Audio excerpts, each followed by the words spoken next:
Discuss करने जा रहे हैं अबाउट सोरियासिस। सोरियासिस बेसिकली एक ऑटो इम्यून स्किन डिजीज़ होती है और ये क्रॉनिक ओरिजिन की प्रॉब्लम होती है।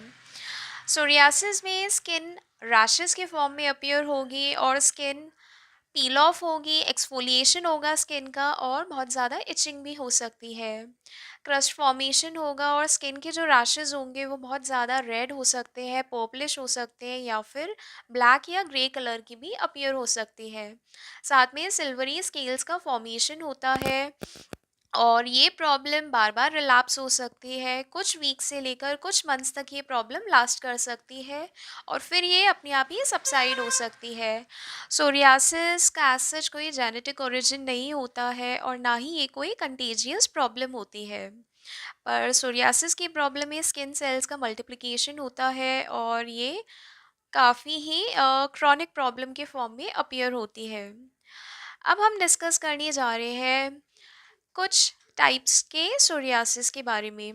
नंबर वन है plague psoriasis. Plague psoriasis mostly arms पे, नीज पे या फिर स्कैल्प और ट्रंक पे भी अपीयर हो सकता है। हमारा नेक्स्ट टाइप है सोरियासिस का गटेट सोरियासिस, जो कि मोस्टली छोटे बच्चों से लेकर एडल्ट में हो सकता है और ये आर्म्स पे, ट्रंक पे अपीयर होता है। नेक्स्ट सोरियासिस है नेल सोरियासिस, जो कि मोस्टली फिंगर नेल्स या टो नेल्स पे अपीयर होता है। नेक्स्ट है inverse psoriasis.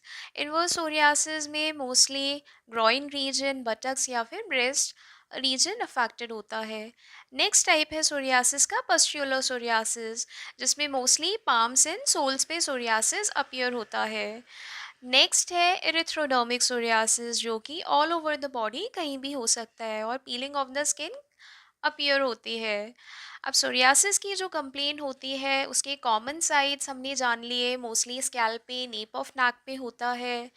Band of joints जैसे आर्म्स एंड नीज पे हो सकता है या फिर ट्रंक एंड लोअर बैक पे भी ये कंप्लेन देखने को मिल सकती है। अब सोरियासिस की जो प्रॉब्लम है इसको मिनिमाइज़ करने के लिए और इचिंग को कंट्रोल करने के लिए होम्योपैथी में कुछ बहुत ही यूज़फुल मेडिसिन्स आती हैं। सो आइए अब हम उनके बारे में डिस्कस करते हैं। सो हमारी सबसे पहली मेडिसिन है सोराइनम। सोराइनम का जो पेशेंट होगा वो बहुत ही सेंसिटिव होगा टू कोल्ड और साथ में अगर स्किन बहुत डर्टी है, फिल्दी है और अगर ऑफेंसिव डिस्चार्जेस भी आ रहे हैं तो हम सोराइनम दे सकते हैं। नेक्स्ट मेडिसिन है कैलियार्स। कैलियार्स में अगर इचिंग बहुत ज़्यादा एक्सेसिव है और मोस्टली अनड्रेसिंग से अगर प्रॉब्लम एग्रोवेट होती है उन केसेस में कैलियार्स बहुत ही अच्छा वर्क करेगी।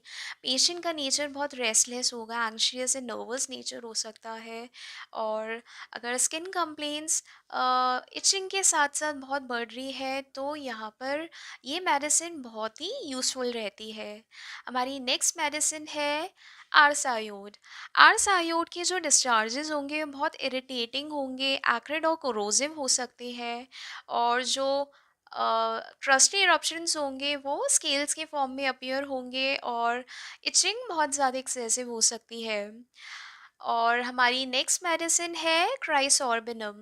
अगर इचिंग मोस्टली थाइस पे अपीयर हो रही है या फिर ग्रॉइन रीजन या नीज पे अगर इचिंग ज़्यादा है तो उन केसेस में हम क्राइसॉर्बिनम दे सकते हैं और इसमें जो क्रस्ट फॉर्मेशन होगा वो मतलब साइज़ में इंक्रीज़ होगी, एक बहुत बड़े एरिया को कवर कर सकता है और मोस्टली आइज़ या ईयर्स के आसपास हो सकता है। सो क्राइसॉर्बिनम बेसिकली इचिंग के लिए बहुत ही यूज़फुल मेडिसिन है। नेक्स्ट मेडिसिन है हमारी ग्रिफाइटिस।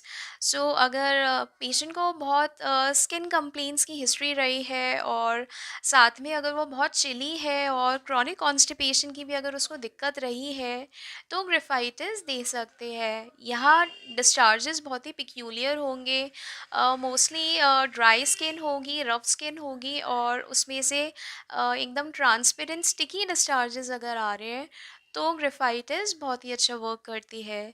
अब इन सारी मेडिसिन्स के अलावा जो हमारी सबसे कॉमन मेडिसिन जो यूज़ में आती है वो है सल्फ़र।